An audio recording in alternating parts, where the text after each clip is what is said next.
Royal Challenger Bengaluru এবং মুম্বাই ইন্ডিয়ান্সের মধ্যকার ম্যাচে শেষ ওভার পর্যন্ত ছিল রোমাঞ্চ। কখনো বেঙ্গালুরু এগিয়ে আবার কখনো মুম্বাই। আর এই রোমাঞ্চকর ম্যাচে মুম্বাইকে হারিয়ে 10 বছর পর ওয়ানখেড়েতে জয়ের দেখা পেল কোহলির বেঙ্গালুরু। টসে জিতে মুম্বাই নেয় বোলিং এর সিদ্ধান্ত, আর ইনিংসের দ্বিতীয় বলে সাফল্যের দেখা পায় মুম্বাইয়ের ট্রেন্ট বোল্ট, তুলে নেন ফিল সল্টের উইকেট। তবে এরপর দুর্দান্ত পার্টনারশিপ গড়ে তোলেন বিরাট কোহলি এবং দেবদত্ত পাডিক্কাল। পাওয়ার প্লেতেই স্কোরবোর্ডে তুলে 73 রান। এই দুইয়ের 94 রানের পার্টনারশিপ ভাঙেন বিঘ্নেশ পুথুর। ফেরান 22 বল থেকে 37 রান করা দেবদত্ত পাডিক্কালকে। বিরাট কোহলি পার্টনারশিপ গড়ে তোলেন রাজাত পাতিদারের সঙ্গে। কোহলি তুলে নেন 50। 42 বল থেকে 67 রান করে হার্দিক পান্ডিয়ার বলে ক্যাচ তুলে দিয়ে পেভিলিয়নের পথ ধরেন কোহলি। এরপর লিয়াম লিভিংস্টন ফিরেন 0 রানে, কিন্তু তারপর রাজাত পাতিদার জিতেশ শর্মাকে সাথে নিয়ে তুলেন ঝড়। রাজাত পাতিদার তুলে নেন 50। 32 বল থেকে 64 রান করে ট্রেন্ট বোল্টের বলে ক্যাচ তুলে দিয়ে আউট হন রাজাত পাতিদার। শেষে জিতেশ শর্মার অপরাজিত 40 রানের উপর ভর করে 20 ওভার শেষে 5 উইকেট হারিয়ে 221 রানে থামে বেঙ্গালুরু। 222 রানের লক্ষ্য তাড়া করতে নেমে শুরুটা ভালো করলেও তা বেশি সময় ধরে রাখতে পারেনি মুম্বাই।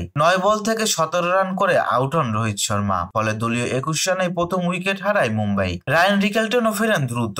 এরপর উইল জ্যাক্স এবং সূর্যকুমার যাদব পার্টনারশিপ গড়ে তোলার চেষ্টা করেন, তবে তা বেশি সময় দীর্ঘায়িত হয়নি। 18 বল থেকে 22 রান করে আউট হন উইল জ্যাক্স। আর দুইবার জীবন পেয়েও ইনিংস বেশি বড় করতে পারেনি সূর্যকুমার যাদব। 26 বল থেকে 28 রান করে ইয়াশ দয়ালের বলে ক্যাচ তুলে দিয়ে পেভিলিয়নের পথ ধরেন সূর্যকুমার যাদব। এখান থেকে মনে হচ্ছিল এই ম্যাচে খুব সহজেই জয় পাবে বেঙ্গালুরু, তবে কে জানতো শো এখনো বাকি। তিলক বর্মাকে সাথে নিয়ে তাণ্ডব চালান হার্দিক পান্ডিয়া। জশ হেজালউডের এক ওভারে নেন 22 রান। তিলক বর্মা তুলে নেন 50। এই দুইয়ের পার্টনারশিপে ম্যাচ পুরোপুরি চলে আসে মুম্বাইয়ের হাতের মুঠোয়, কিন্তু বিপত্তি ঘটে ভুবনেশ্বর কুমার নিজের শেষ ওভারে তিলক বর্মার উইকেট তুলে নিলে 56 রান করে সাজঘরে ফিরেন তিলক। আর এর পরের ওভারের প্রথম বলে 15 বল থেকে 42 রান করা হার্দিক পান্ডিয়ার উইকেট তুলে নেন জশ হেজালউড। আর এরপরই ম্যাচ আবারও চলে আসে বেঙ্গালুরুর পক্ষে। শেষ ওভারে সমীকরণ দাঁড়ায় 18 রানের, তবে কৃণাল পান্ডিয়া পরপর তুলে নেন দীপক চাহার এবং মিচেল স্যান্টনারের উইকেট। এরপর নামান্দির সীমানায় ধরা পড়লে জয়ের সব পথ বন্ধ হয়ে যায় মুম্বাইয়ের। 20 ওভার শেষে 9 উইকেট হারিয়ে 209 রানে থামে মুম্বাই। 12 রানের জয় তুলে নিয়ে টেবিলের 3 নম্বরে কোহলির বেঙ্গালুরু।